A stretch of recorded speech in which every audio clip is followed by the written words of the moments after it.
Apa yang harus dijauhkan dalam kehidupan dunia ini, Pak? Yang pertama, jangan terbiasa berleha-leha. Jangan biasakan diri kita dengan berleha-leha, bernikmat-nikmatan. Hidup kita habis cuma buat nikmat semuanya. Sebab kalau jiwa kita sudah terbiasa dengan kenikmatan, berleha-leha, akan muncul jiwa yang manja, lemah dalam ketaatan, lemah, Pak. Kalau antum kerjaannya traveling aja, pergi sana, pergi sini, melihat dunia, wah, tumbuh di hati antum cinta dunia yang sangat luar biasa. Kalau antum pikirannya cuma kuliner aja, makan ini, makan itu, makan, wallahi ya akhal Islam, antum akan menjadi orang yang lemah dalam ketaatan. Wallah. Makanya Rasulullah SAW bersabda, "Iyyak wat tana'um, fa inna ibadallah laisu bil mutana'imin." Jauhi oleh kamu sikap selalu bersenang-senang. Karena hamba-hamba Allah itu hakikatnya bukan orang yang suka selalu bersenang-senang. Bersenang-senang sekali-kali enggak masalah. Tapi kalau ternyata hidup kita hanya habis dengan bersenang-senang, berleha-leha, wallahi ya akhi, itu akan menyebabkan hati kita terbiasa. Karena jiwa manusia itu akan hidup di atas kebiasaannya. Kalau ia terbiasa dengan yang lemah, yang enak-enak, dia tidak akan siap menghadapi yang susah-susah. Makanya orang yang diberikan oleh Allah kesusahan hidup lebih mampu menghadapi kesulitan hidup dibandingkan dengan orang yang terbiasa dengan kenikmatan hidup. Sahih. Orang yang terbiasa dengan kenikmatan hidup, Pak, nggak sabaran. Dikasih sedikit sama Allah kesusahan, ngeluh, lemah, ya, nggak sabaran dia. Sedikit disuruh taat, lemah. Akhirnya apa? Pas sholat, imam lama banget sih, ya Allah. Padahal imam cuma baca tabat yada abil wahabi wahtab. Tapi dia merasa lemah. Kenapa, Pak? Dia nggak terbiasa dengan taat. Dia terbiasa dengan kesenangan kehidupan dunia. Leha-leha. Ada pemuda, Pak, naik gunung sampai berapa kilo itu, kuat, Masya Allah. Sampai puncak gunung, tancap bendera. Udah hebat. Dipanggil azan ke masjid 200 meter nggak kuat. La ilaha illallah. Kenapa bisa seperti itu? Nah inilah yang akal Islam, masalahnya hati. Ketika hati sudah terbiasa dengan kenikmatan dunia, bersenang-senang dengan dunia, berleha-leha, lalai dari zikir kepada Allah, lalai dari membaca kitabullah, maka di saat itu hati akan berpaling dari kehidupan akhirat. Maka jauhi, akhi, sikap selalu berfoya-foya, berleha-leha, bersenang-senang, tidak ada kesungguhan. Ya, karena sikap seperti ini bukan sifat seorang mukmin, bukan. Karena mukmin itu selalu sungguh-sungguh dalam kebaikan. Ikhwata Islam, azan ya Allah wa ya. Yang kedua, yang harus dijauhi akhwat Islam, teman-teman yang buruk, yang mengajak kepada api neraka, yang menghentikan kita dari kehidupan akhirat, bahkan membuat kita berat untuk menjalani kehidupan akhirat. Teman-teman yang buruk itu, akhi, jangan Anda berkata, saya ingin berteman dengan siapa saja. Saya tidak ingin disebut kuper. Saya ingin gaul. Saya katakan, akhi, lebih baik Anda kuper tapi masuk surga daripada Anda gaul tapi masuk neraka. Baca oleh Anda surat Al-Furqan, bagaimana penyesalan seorang penduduk api neraka. Dia masuk neraka gara-gara temannya. Qala ya wailata laitani lam attakhidh fulanan khalila laqad adallani 'ani dzikri ba'da idh ja'ani. Penduduk api neraka itu berkata, andaikan aku tidak menjadikan si fulan sebagai teman akrab saya. Sungguh ia telah menyesatkan saya setelah peringatan datang kepada saya. Rupanya gara-gara temannya dia masuk neraka. La wallah, seorang mukmin memilah dan memilih mana teman yang akan bisa menguatkan iman dan ketakwaannya. Mana teman yang bisa membuat dia istiqomah untuk berlayar di atas samudera menuju akhiratnya. Mana teman yang menggembosi dia dari kehidupan akhiratnya, dia tinggalkan. Saya tidak butuh teman yang membuat saya lalai kepada Allah. Saya tidak ingin berteman yang membuat saya tidak bisa istiqomah. Tidak mau saya. Ya, terkadang Pak, banyak pemuda-pemuda mereka tidak lulus di sini. Karena mereka lebih memilih teman daripada harus memilih kebenaran. Mereka lebih memilih teman daripada harus meniti jalan Allah Subhanahu wa taala. Bukan berarti kita tidak boleh berteman. Boleh berteman, tapi ingat, pilah dan pilih. Jangan sampai temanmu yang membuat kamu akhirnya berat ya akhi untuk menaati Allah Subhanahu wa taala. Anda tahu pamannya Rasulullah, Abu Talib.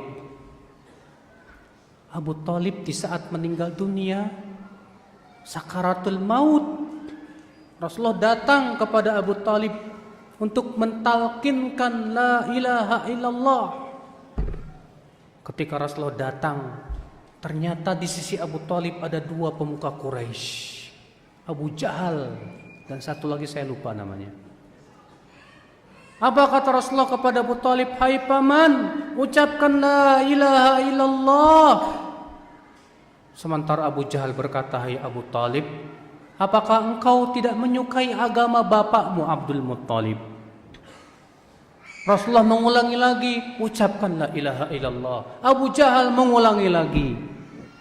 Ternyata Abu Talib memutuskan untuk wafat di atas agama bapaknya dan tidak mau mengucapkan la ilaha illallah. Gara-gara temannya, ia tidak mau mengucapkan la ilaha illallah. Biasanya akhi, ketika seseorang wafat dan menuju kematiannya, yang akan hadir di sisinya pasti teman-teman akrabnya. Ya, sekarang kalau antum teman akrabnya yang satu tukang ngegele, yang satu tukang mabuk, tukang judi, ketika antum sakaratul maut mereka yang datang. Teman mabuk nih, musibah, wafat dalam keadaan su'ul khatimah. Na'udzubillah, nasallallahu salamata wal afiyah. Tapi ketika teman-teman kita orang-orang yang salihin, pecinta masjid, pecinta ilmu, pecinta amal saleh, ketika kita sakaratul maut di sisi kita orang-orang salihin mentalkinkan kita la ilaha illallah, alhamdulillah. Kata Rasulullah, man kana akhiru kalamihi la ilaha illallah dakhalal jannah. Siapa yang ucapan terakhirnya ucapan la ilaha illallah pasti masuk surga. Maka akhi, kita hidup di dunia butuh teman. Siapa manusia yang bisa hidup di dunia sendirian? Ada? Tak mungkin. Manusia itu makhluk sosial. Manusia butuh teman, butuh pendamping. Kalau ternyata teman kita menjerumuskan ke neraka, apalah manfaat teman seperti itu? Maka kita harus cari teman-teman akrab kita yang bisa mengantarkan kita ke surga. Ya Allah. Tapi ingat Pak, ketika berteman dengan orang soleh pun butuh kesabaran. Karena orang soleh bukan malaikat, ia manusia biasa. Pasti mempunyai kekurangan. Maka di saat kita berteman dengan orang soleh, lalu kita mendapatkan kekurangan, kesalahan pada mereka, segera kita ingat, saya pun seperti dia, manusia yang tak lepas dari kekurangan. Jika hari ini aku bisa melihat kesalahannya, mungkin besok ia akan bisa melihat kesalahanku. Saudara-saudaraku sekalian, ikhwatul Islam, azani Allah wa iyyakum. Hindari teman yang burukmu. Karena temanmu yang akan membantumu menuju akhiratmu, ke surgamu atau ke nerakamu. Apalagi yang jomblo nih, yang belum menikah. Cari teman pendamping hidupmu itu yang soleh. Jangan ngandelin yang penting cantik. Cantik gak soleh percuma, mas. Oh gampang Ustadz, nanti saya didik Ustadz biar jadi soleha Ustadz. Mending bisa ngedidik. Entenya yang didik sama istri gimana? Iya. Banyak laki-laki begitu pak. Setelah nikah sama perempuan itu, akhirnya apa? Ya, di luar singa, di rumah kucing. Meong. Di depan istri nggak punya bekutik apa-apa. Katanya dia ingin mendidik istrinya, ternyata dia malah yang dididik sama istrinya. Yang tadinya dia soleh berjenggot sama istrinya, udahlah mas, ini aja jenggotnya yang rapi, yang cantik begitu, yang ganteng, kayak gituan tuh kotor. Akhirnya demi sang istri dibakar jenggotnya. Jangan seperti itu ya akhul Islam, azan ya Allah. Banyak laki-laki demi sang istri dia korupsi, demi sang istri dia mencuri, demi sang istri la ilaha illallah. Pilih pasanganmu, karena pasanganmu yang akan menjadi temanmu dalam meniti kehidupan dunia ini, dalam melayari samudera menuju kehidupan akhiratmu. Kalau pasanganmu orang yang wanita solehat atau lelaki soleh, masya Allah, itu membantu kita untuk masuk ke dalam surga kita, alhamdulillah. Itu yang kedua ya akhi, yang harus dijauhi. Jauhi teman yang buruk. Yang ketiga akhi, dalam kehidupan maksiat ini, dalam kehidupan dunia ini, kehidupan maksiat lagi. Jauhi terlalu banyak berangan-angan dalam kehidupan dunia. Jangan terlalu banyak berangan-angan dengan kehidupan dunia, Pak. Jangan. Karena ketika seseorang terlalu berangan-angan tentang kehidupan dunia, pengen ini, pengen itu, pengen itu, wallahi dia tidak akan zuhud dalam kehidupan dunia. Makanya para ulama menyukai kisarul amal, pendek angan-angan dunianya. Angan-angan dunianya dia pendek, nggak banyak angan-angan dunianya, nggak banyak.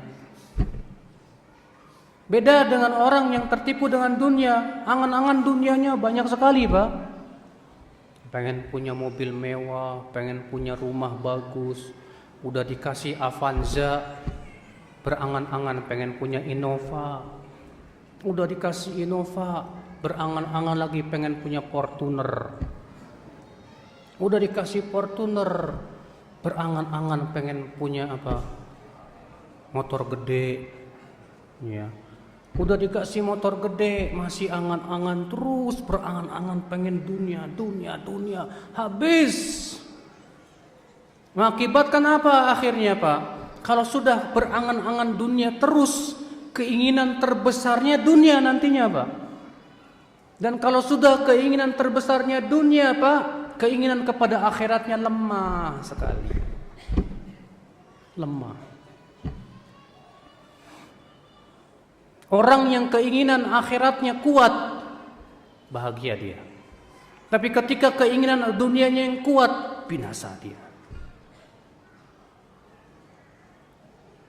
Ada orang sholat, tujuan utamanya ternyata biar rezekinya lancar. Kalau antum sholat duha, tujuan utamanya biar rezeki lancar. Berarti itu menunjukkan bahwa keinginan terbesar Anda adalah dunia. Karena terlalu banyak angan-angan mengharapkan kehidupan apa? Dunia. Akhi, orang yang keharapan dan angan-angan dunianya terlalu gede, Pak, keikhlasannya bisa rusak loh, Pak. Ya Allah. Mau beramal soleh karena dia lagi nyalonin, akhirnya ada niat, ada udang di balik lempeye. Pergi sholat ke masjid, ada niat biar orang ngeliat nih, saya rajin ke masjid, nanti situ colok saya ya, pilih saya ya. Masya Allah, keikhlasannya hancur sudah, rusak Pak. Kenapa? Karena terlalu mengharapkan kehidupan dunia. Wallah, ada ikhwan sedang berharap pengen kawin, lagi ngincer akhwat. Kemana saja akhwat itu pergi ngaji diikutin, ngajinya bukan karena menuntut ilmu, karena akhwat. Rusak keikhlasannya tuh Pak. Ada orang, masya Allah ya akhul Islam, hati-hati. Makanya Rasulullah SAW ya mengancam orang yang keinginan dunianya yang paling besar, Allah akan cerai beraikan urusan dia. Artinya lemah dia dalam menghadapi berbagai macam urusan, kehilangan ikhlas, kehilangan kesabaran dan yang lainnya. Kenapa? Karena itu akibat terlalu besar angan-angan dunianya, harapan dunianya terlalu besar, sehingga akhirnya keinginan terbesar dia dunia saja. Dan itu yang Rasulullah berlindung darinya, Pak. Rasulullah berlindung dari itu. Rasulullah berdoa. Apa kata Rasulullah? Wala taj'alid dunya akbaru hammina wala mablagha ilmina. Ya Allah, jangan Engkau jadikan dunia sebagai keinginan kami yang terbesar,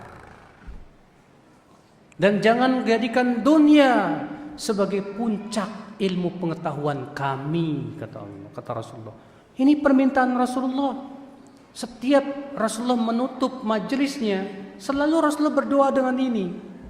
Allahumma qsim lana min khasyatik ma tahulu bihi bainana wa baina ma'siyatik, wa min ta'atik ma tuballighuna bihi jannatak, wa minal yaqin ma tuhawwinu bihi alaina masa'ibad dunya, wa matti'na bi asma'ina wa absarina wa quwwatina ma ahyaitana waj'alhu al-waritha minna waj'al tha'rana 'ala man zalamana wansurna 'ala man 'adana wa la taj'al musibatana fi dinina wa la taj'alid dunya akbar hammina wa la mablagha ilmina wa la tusallit 'alaina man la yarhamuna. Lihat ya akhi, setiap selesai majelis Rasul berdoa dengan itu. Di antaranya di situ Rasulullah meminta apa? Jangan jadikan dunia sebagai keinginan terbesar kami. Sekarang apa kabar hati kita dan keinginan kita ya akhwat Islam? Selama ini keinginan kita yang terbesar yang mana? Dunia kah ataukah akhirat? Kalau ternyata keinginan akhirat kita yang terbesar selama ini, alhamdulillah. Selalu yang terpikir bagaimana saya bisa sholat tahajud. Ya selalu yang terpikir bagaimana saya bisa hafal Quran, bagaimana saya bisa hafal hadis, bagaimana saya bisa berinfak, bagaimana saya bisa membantu orang lain. Selalu yang terpikirnya kebaikan dan kebaikan. Alhamdulillah. Bersyukurlah Anda kepada Allah kalau ternyata keinginan Anda selama ini seperti itu. Tapi kalau keinginan Anda yang selalu terpikirkan, bagaimana saya bisa punya sepeda yang mantap, punya pancing yang harganya 20 juta bisa mancing asyik ya. Itu tukang mancing tuh habis waktunya Pak. Saya merasa heran Pak ya sama orang yang hobi mancing itu ya. Mancing sampai berjam-jam, sabar gitu ya. Mending kalau sambil mancing saya bilang ngapalin Sahih Bukhari gitu, ajib. Habis mancing dapat ikan, hafal hadis, ajib kan? Ini enggak. Habis waktunya enggak ada manfaatnya, khalas sudah selesai.